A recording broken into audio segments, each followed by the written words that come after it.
Hi, my name's Phil. I like talking about politics. In this video, I'd like to discuss why it is that the authorities seem intent on demonising the Black Lives Matter protests in a way that, if anything, is only going to do more harm to society and divide society even more as well. But first, if you'd like to be notified of daily news and politics, please subscribe to the channel and click the bell notification icon.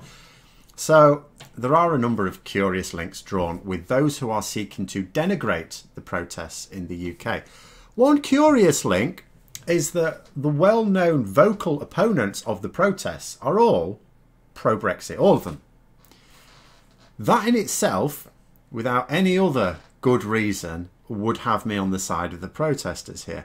That those who are championing the most serious threat to the UK in 80 years are attacking those who are making a stand against racism is very telling. Yes, not all people who voted Brexit supporters, or support Brexit in general are racist, and not all Brexit supporters are against this movement.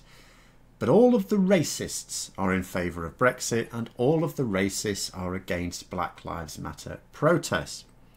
Except, of course, that is not how they justify their opposition. Of course, they can't say that they're standing up for, or that they're against standing up for oppressed minorities, rather. I mean, there was a time when they could try and argue that racism, you'll find, is not actually that big a problem. Yes, there are racists, but very few of them, very few. Although that is the line that Boris Johnson is trying to talk about.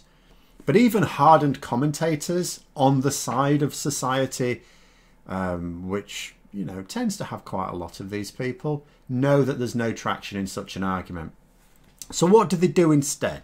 They can't complain because people are protesting against racism, because that just comes across as being, well, racist. So first of all, they point to the lack of social distancing. Oh yes, I mean, the protests would be absolutely fine, of course. Absolutely fine.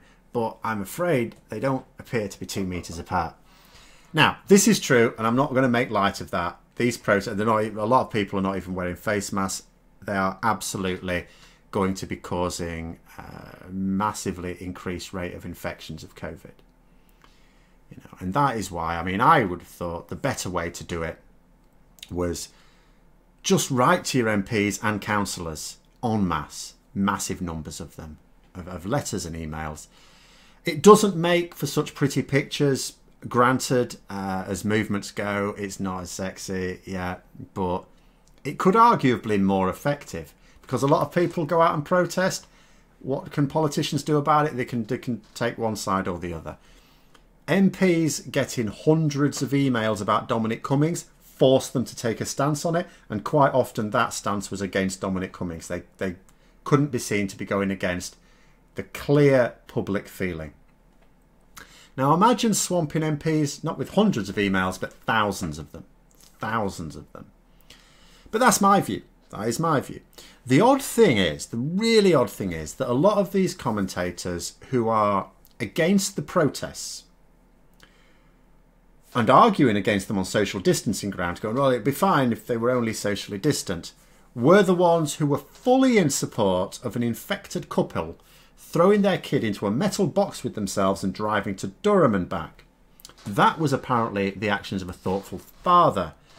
So why can't these protests be the actions of thoughtful citizens concerned for the opposition of or the oppression rather, of their fellows? I mean, I would say, look, be a bit consistent. You either agree one is wrong or you agree the other.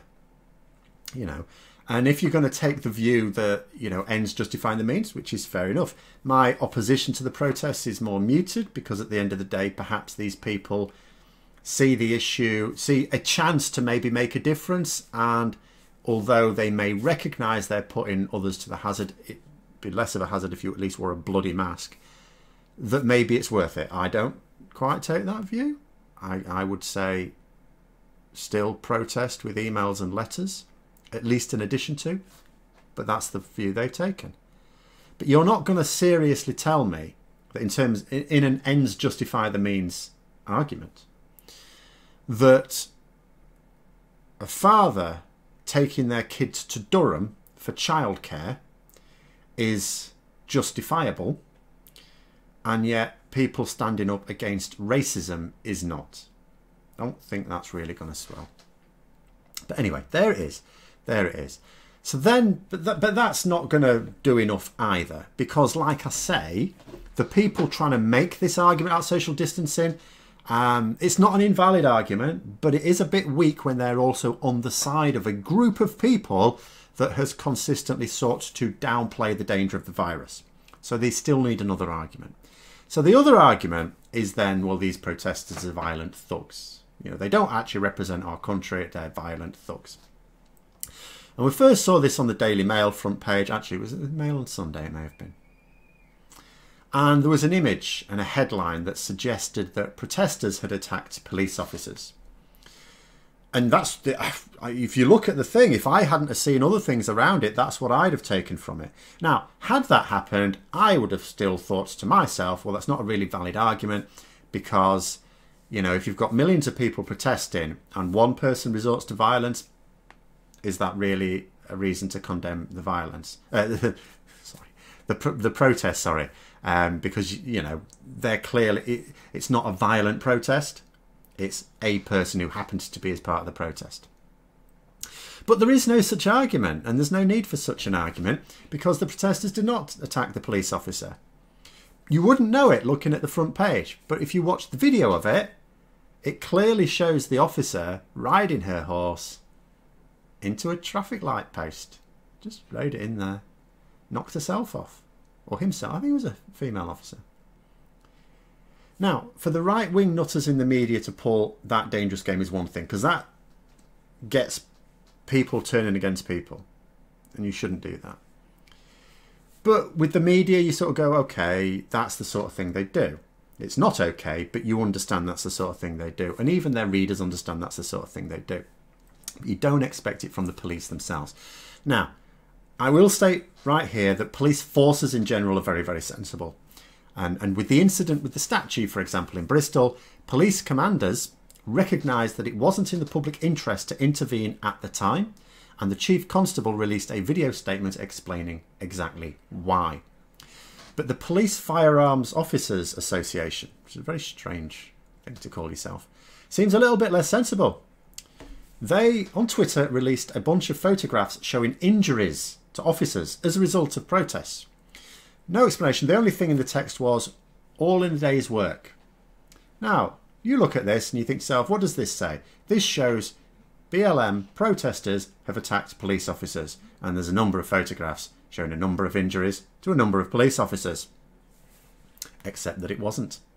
But that's the implication. The implication is really clear. BLM protesters are attacking the police. But the images were not from Black Lives Matter's protests. They were from protests stretching back several years. In fact, they were largely from far-right racist protests, anti-immigration protests, the polar opposite of Black Lives Matter.